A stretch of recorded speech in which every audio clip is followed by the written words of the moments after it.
Usual night, between 8 and 11 p.m. Tal goes on the web to practice their nerdy hobbies. They search for some games in the rpgmaker tag, scrolling endlessly. When, suddenly, they come across a game they had seen multiple times but never played or seen any gameplay of. They click. The page opens, and in front of them stands a remake of an old game praised by multiple commenters as one of the best horror RPG they played. A house for Alesa. Wait, what the fuck are those Gooner drawings? Hello, it's me, Talantoria, your humble servitor on this freaky night. With this spooky ambience, I decided to review A House for Alesa the remake. Before starting, please note that I'm not a professional reviewer. What I'm going to say is just my opinion, so take it with a grain of salt. So let's head right into the story. This game contains disturbing imagery, disturbing themes, violence, blood, gore, swearing, partial nudity, loud sounds, jump scares, and flashing lights. We see a quick segment of the past. A young girl named Alesa is alone on the street with her blue ball. A strange man approaches and acts like... how to put it? Creep? We quickly learn the stranger is named Mr. Bob and wants to be the little girl's friend, though she clearly doesn't want him to. I mean, the man is a literal definition of stranger danger. Bob uses her family issues and loneliness to press her to come to his house, but she thankfully doesn't succumb. Angry, he jump scares us in an Elmo and Fire Canada stance. Am I the only one seeing the resemblance?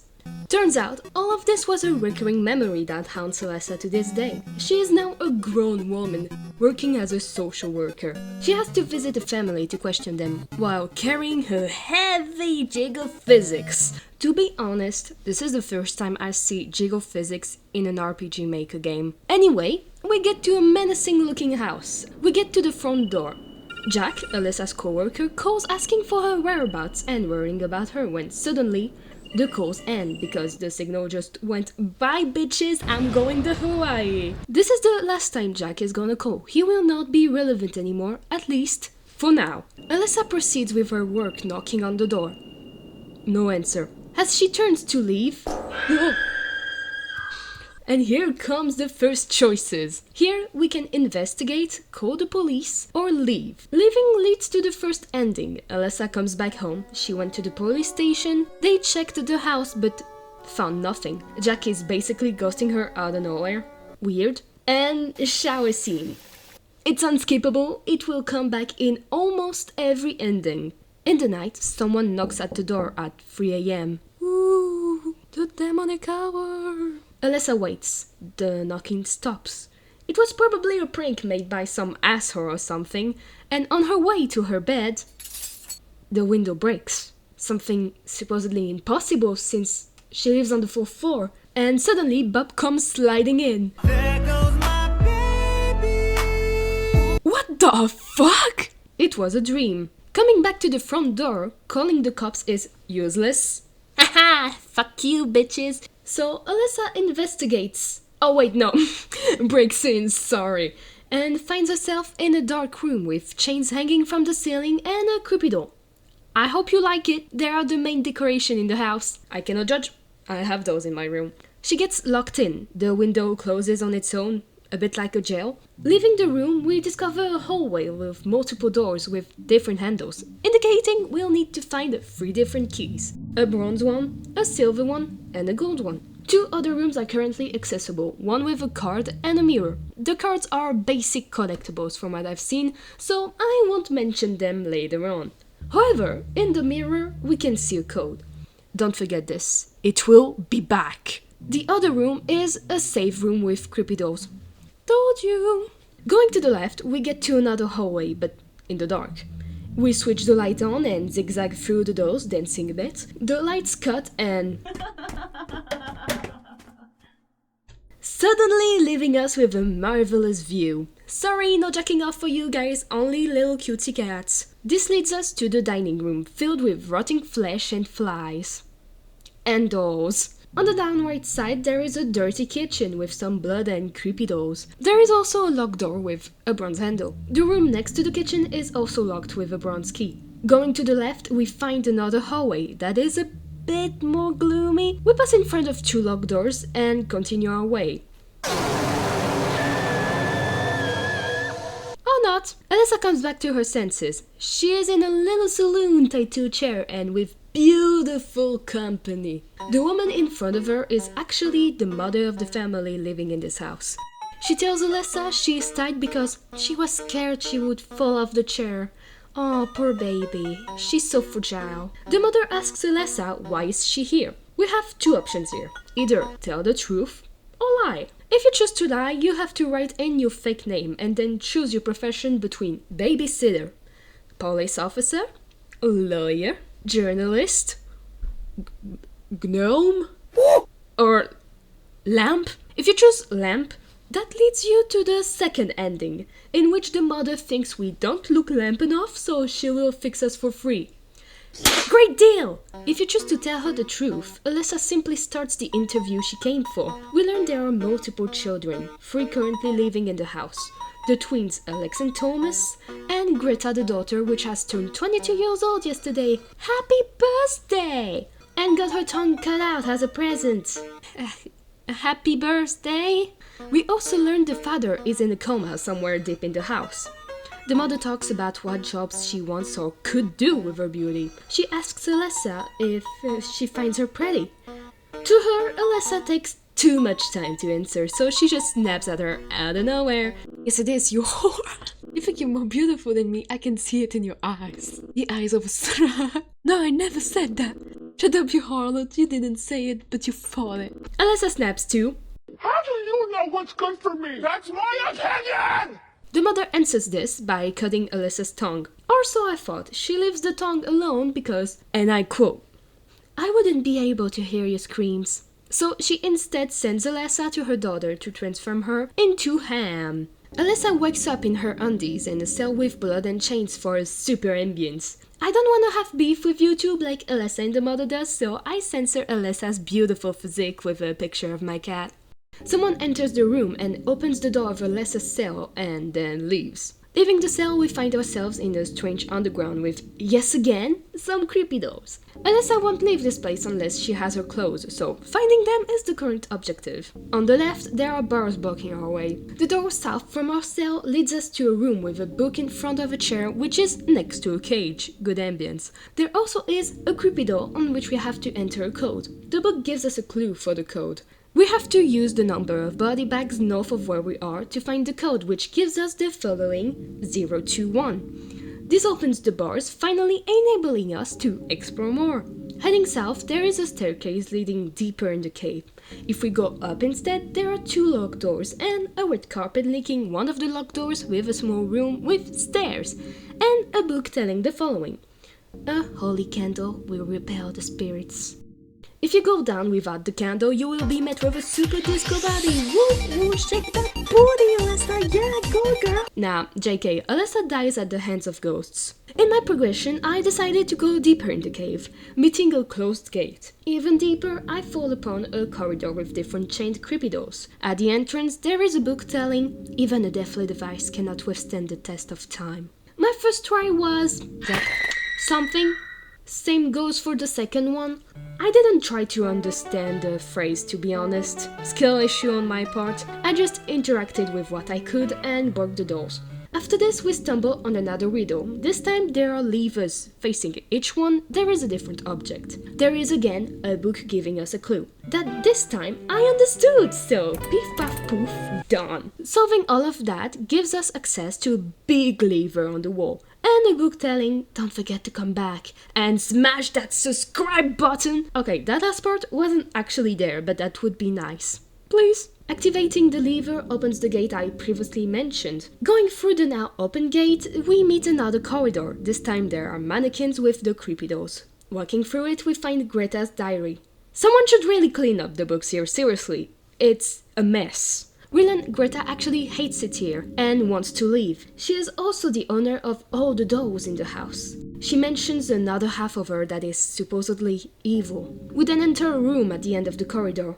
Oh, and look who's there! Greta! In the making of a ham sandwich!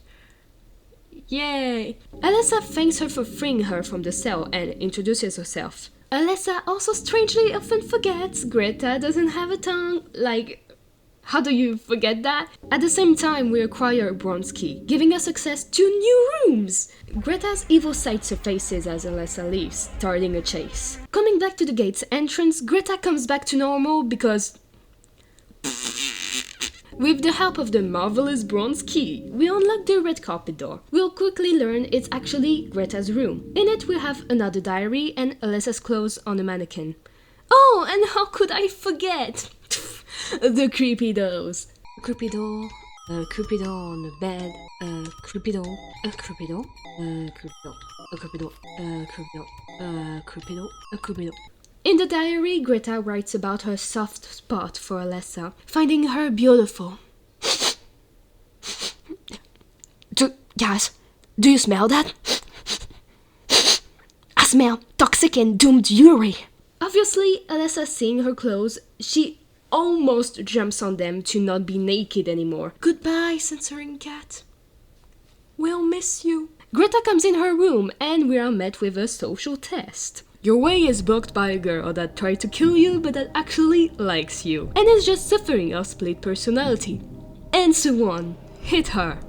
Answer 2. Insult her. Answer 3. Hug her. Answer 4. Kiss her. Whoa! Calm down your horses, Alesa. Yuri, yes, but no aggression, please. Answer 4.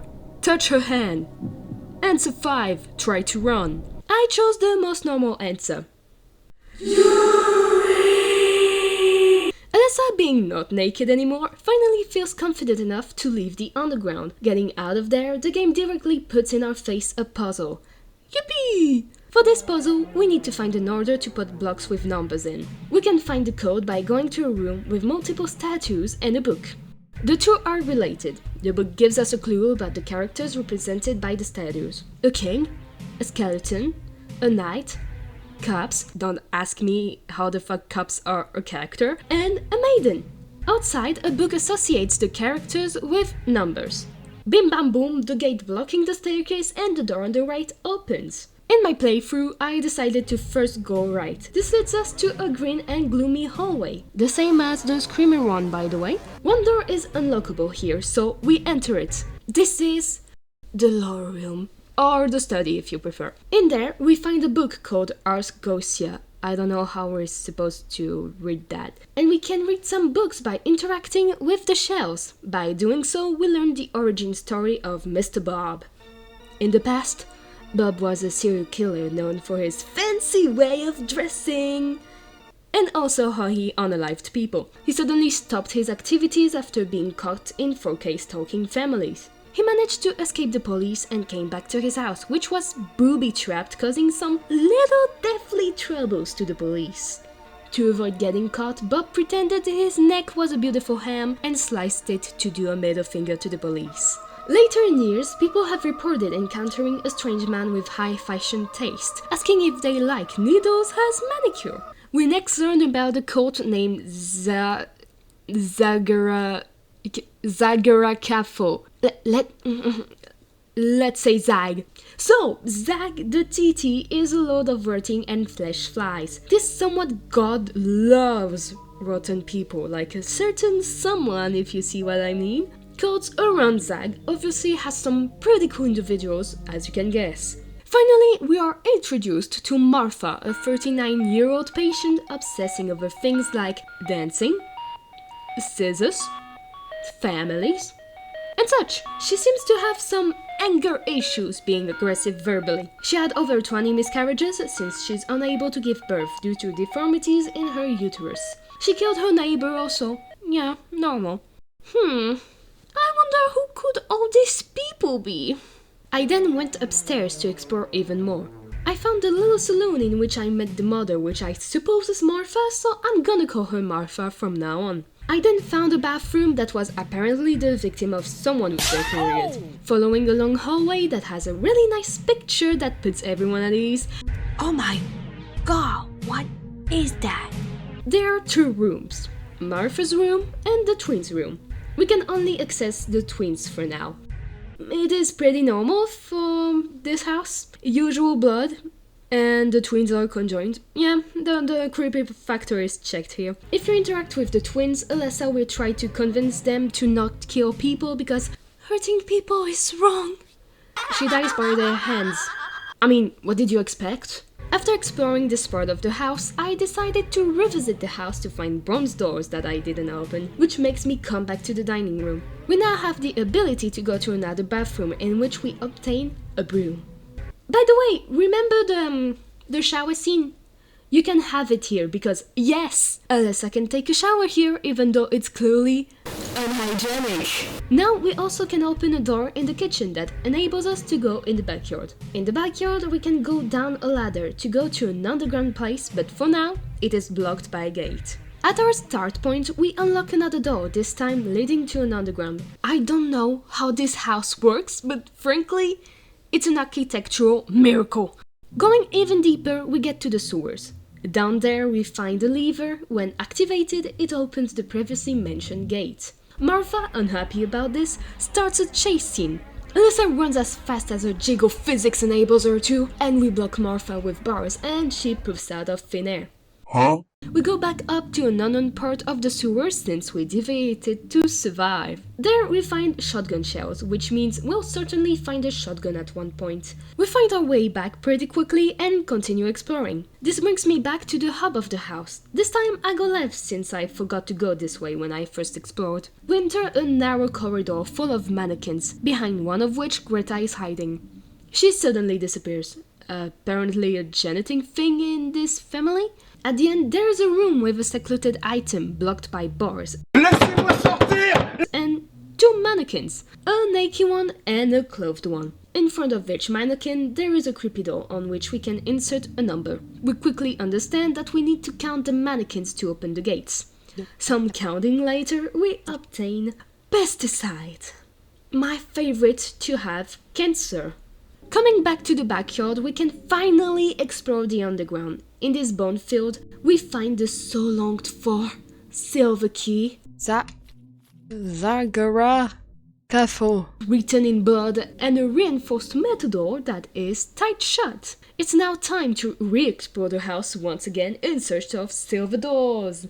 Yay! In the hallway connecting the hub and the dining room, we can now access the music room. In there we find a piano, an object blocked off by gates, Laissez-moi sortir! a broken gramophone, and a book telling Room 5, Dollhouse. Going back to the hub, we gain access to a strange corridor decorated with alien-looking fetuses.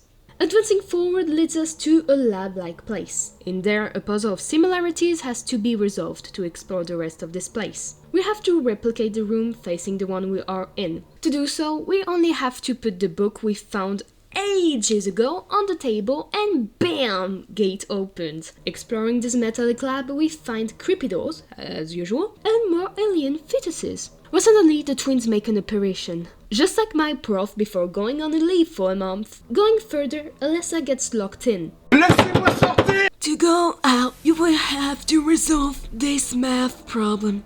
The smallest flasks can contain up to 0.5 milliliters of ether each one. A regular flask can contain double the amount of a small flask. A large flask can contain triple that amount of a regular flask. 2 flasks joined by a flannel will contain double the amount of a single large flask. Then the amount of ether must be multiplied by 10. And so quickly, the doors might bite. And now, enjoy a compilation of me not being able to do math. And contain double the amount is 2 times S. So that's 1.0 millimeter. So that's 3. Double the amount. So 6. So I get 60.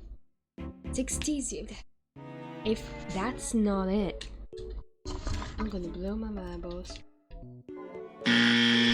Am I bad at this? Wait, there are 2 of them. Wait, there are 2. Du coup, c'est 1. It's fucking... I don't understand. 1 plus 1, on est à 2. 6, on est à 8. Et 8 plus 6, on est à 14. Oh, ça ferait 140. Yes! Leaving this place, we find a lever opening the gate that closed off the stairs on the second floor. After a while, we come back to the corridor of the start. We open a door that makes us finally discover the entrance of the house. The door is locked with multiple chains, making Alesa unable to leave. Laissez-moi sortir! Laissez-moi sortir! On m'a pris au piège! Going right, we get to a green-themed area, of which I really like the music. Quite relaxing. However, some nasty old bugs are blocking the way, but with our trustworthy pesticide, we pass through without trouble. In this area, there are 2 rooms, and the right way is blocked by bars. Again! The room going south is a survival room. Alesa has to avoid killing chainsaw creepydos. Avoiding them gives us a map drawing of the so-called dollhouse that we have yet to see, and an access to a lever opening the bars on the right. The other room is a maze. Before entering, we have a little clue. The truth lies behind the reflection. So, guys, do you remember the code? The mirror at the start.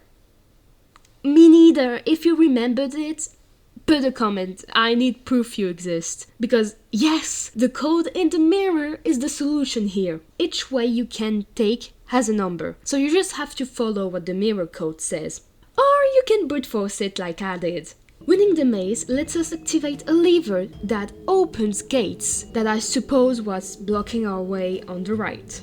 Going to the right, Alesa hears someone coming. She hides. Turns out it was our favorite Yuri ambassador, Krita. Yuri!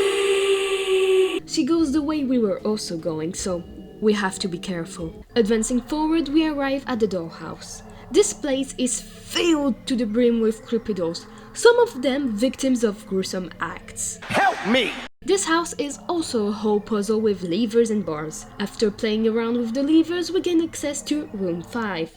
In here, a music sheet is on a shelf, and with the broom we have, Alesa is able to grab it. Going deeper in the dollhouse, a long corridor with the killing chainsaw creepydos awaits us. Avoiding all of them, we discover a small balcony that is free from any stress, seemingly. We even find a little cake. Aww, that's so cute. We can't eat it, it's a toy. Going back on our steps, we are blocked by Krita standing there, menacingly. You fall on the same girl as before. She currently has an urge to kill. Answer 1. Try to convince her killing is bad. Answer 2. Confess to her. Answer 3. Give her cake. And the correct answer was answer 3. Give her cake. What? How does that even work? So Krita goes back to her room with her cake, I guess. Oh look! Another toxic Yuri trait! That's on my bingo! Now in possession of the music sheet, we come back to the music room and play piano. For doing so, we obtain a holy candle. So now, we have to go back down in the cave, in the ghost room. The candle repels the spirits that want to dance with us. And getting flashbanged in the process, we can continue forward. In a room filled to the brim with bones, we obtain the last key, the gold key. You know what time it is? Exploring the house again! Woohoo! This time for gold doors. In the basement, the new found key opens the door of a room with a beautiful ham. I'm Peppa Pig. That's all, it's useless. We now can also go to Martha's room, which is full of mannequins and blood. Usual Martha. If you talk to her, you die. There is also her diary in which we learn Martha really loves her children, but she is also really lonely because of her husband that was put to sleep by some cultists. Probably the Zack guys if you ask me. The family is actually trapped in this house by seals. The all-cut ones, not the animal. Martha wishes for revenge. Actually, go girl, you might be crazy, but fuck those guys. We open the door on the 3rd floor. It's a gloomy corridor with bones, mannequins, and a red carpet for a fashion diva. At the end of this corridor, we obtain the blue ball. It's the same one child Alesa had in the opening cutscene. Alesa realizes she is in Bob's house, and it makes her a bit angry. We continue forward, and in front of a bloody throne, we find a shotgun. Alesa wants to use it to break the chains on the front door and also kill the people in this house, except Krita. We have 4 choices. Escape alone, escape with Krita, kill everyone and escape, or look for Bob. Escaping alone gives us ending 3. Alesa destroys the chains by shooting on them with the shotgun. She leaves and tells what happened to Jack. the colleague who called her at the start. He is skeptical and the police didn't find anything. In the end, Alesa is seen as mentally unstable and has to go to a mental asylum to get therapy. Laissez-moi sortir! Escaping with Greta gives us ending 4. Alesa goes to Greta telling her that she can heal her savior complex. Greta blushes, so I guess that's a yes. Shut the door. They leave to start a new life together and go tell everything to Jack because Let's go, lesbians, let's go! the police finds nothing. Alesa demands Jack that he lets Greta live with her instead of making her go to an asylum. Jack accepts. Back to Alesa's apartment, the savior complex surfaces again. The girls go wash. Yeah, shower scene again. However, Greta's evil side surfaces and she kills Alesa. Whoops! Ending 5 is killing everyone and leaving, so pew pew motherfucker, pew pew the door. Again, she tells everything to Jack, the police finds nothing. This time Alesa is not mentally unstable, instead they believe she hit her head and got hallucinations. She goes back to her place, convinced what she saw was true. So she takes a shower. I'm back in the fucking building again! Alesa is traumatized and is still haunted by the memory of Bob and his family. Nice! Last option, we go search for Bob, the fashion diva. Alesa realizes she can destroy the steel door in the cave with the shotgun. Pew pew the steel door, we access a hallway with God's calls. We open the door and enter a non-logical place. Our path is marked by blood. It's almost like it's a spiritual dimension. We advance in the dark, lightened up by candles, meeting some creepy dolls and body bags on the way. We find the door and behind it, the same bloody throne as where we found the shotgun. As Alesa begins to leave, the blue ball starts reacting and Bob appears on the throne. What the fuck was in that ball? Bob tells Alesa that in the past he was human. He was miserable before he joined the psych cult. The police left him no other choice and he had to slit a ham out of his throat. To him, that was his rebirth. He said he met Zag, the deity, and it transformed him. Bob is now some kind of spiritual being that can manipulate events and people. Dio, is that you? He created the family that is in this house. His family. He modified their appearance so they could look perfect. However, problem. The Zag cult strangely decided he went a bit too wild, so they put him to sleep. He feels betrayed. But now, everything's fine since he's back. I always come back. Apparently, the day Alesa met Bob, a link was created, and the link was the key to destroy the spell that was making Bob sleep. Alesa can do nothing to defend herself. Bob is unaffected by guns. Bob wants to transform Alesa and make her his new wife. Here we can either give up or use the holy candle. Giving up is ending 6, in which Alesa simply becomes Bob's new wife. Using the holy candle, Alesa destroys/kills Bob. Alesa leaves the cave but is blocked by the twins, so pew pew twins. In the kitchen, Martha tries to block us. Pew pew Martha! On our way to the exit, we meet Greta. Pew pew Greta! Not pew pew Greta. Actually, Alesa invites her to flee this place with her, and she blushes in acceptance. Again, pew pew the door. Alesa tells Jack everything again. Greta writes a testimony too. However, the police discovers the house disappeared. This time, Alesa is believed in a way she will be interviewed by parapsychologists. Greta, on the other hand, is sent to a mental asylum. Alesa is sad about it. Her Yuri dreams not becoming true, though she will visit Greta every week. Alesa goes back to her apartment and reflects on what happened. Alesa decides to... No! Meanwhile, in another plane. And that was a new house for Alesa. Before giving my honest opinion, I will give the difference between the remake and the original, because yes, I played it by curiosity. I will separate it in categories to make it a bit simpler. Aesthetics. In the original, there is a VHS effect that you can activate or not that is not present in the remake. The art in the remake is more goonery but also more creepy.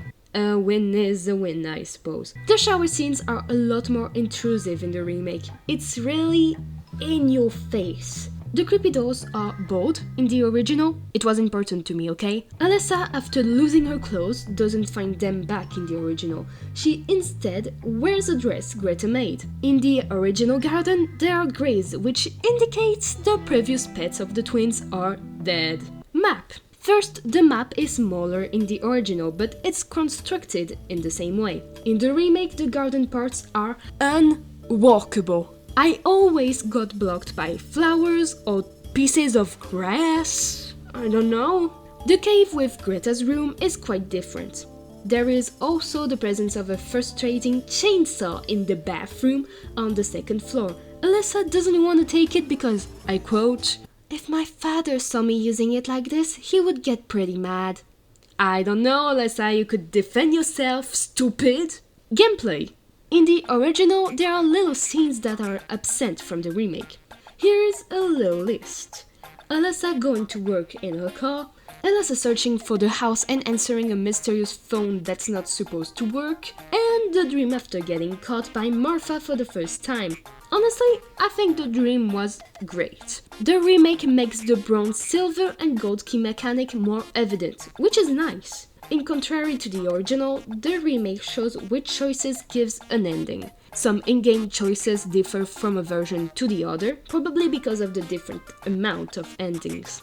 In the original, the Greta chase scene, Alesa has to hide, which is a bit more logical to me than just going, "I'm not crazy anymore." Some puzzles are different and a bit simpler, but still fun to play in the original. One of them reminds me of the failed papyrus puzzle. In the original, the shotgun is obtained by doing a puzzle in the maze instead of finding it in front of the throne. Story stuff. Martha in the original lies to Alesa on their first meeting, telling Alesa the dad is working and the children are sleeping. The dad is also apparently, according to Martha, a talented artist.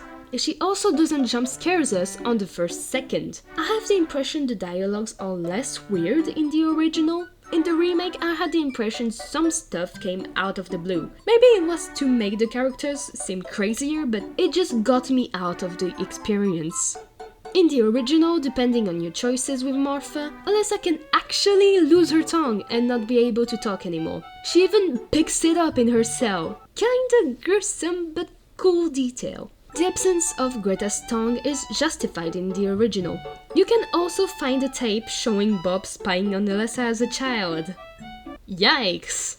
And now let's do a quick ending recap of the original so we can have a little idea of what happened there. Ending 1. Live without entering the house. Goes back home. In the middle of the night there is some knocking. Alesa thinks it's Jack, but it's actually Mr. Bob and he kills her. I suppose. Ending 2. Lamp. Ending 3. Escaping alone. No one believes you except one person that wishes to testify. It's fucking Bob. Ending 4. Escaping with Greta. Little difference, she doesn't kill us in the shower in the original, she kills us in our room. Naked. Ooh, naughty Greta. Ending 5. Alesa is unable to escape and is now a new member of Bob's family. Ending 6. Alesa stops the family and escapes, surviving even though no one really believes her. My opinion on the game. Personally, I have the impression the game in its whole has a lot of potential story-wise and gameplay-wise. It's true that sometimes some things are predictable because of the map, but it's counterbalanced by the aesthetics and puzzles. However, some of the writing is a bit amateurish and can be a bit confusing when you focus on it. And Alesa can be unnervingly stupid. I also realized maybe what was putting me off was how the game takes itself too seriously sometimes. Something that actually gets better in other games. Greta and Alesa's relationship is quite intriguing. I think it would be really cool to explore it even more. It might be the Hime Joshi in me talking. And just Greta's character in general is quite interesting. I would have loved to know how she got her dark side.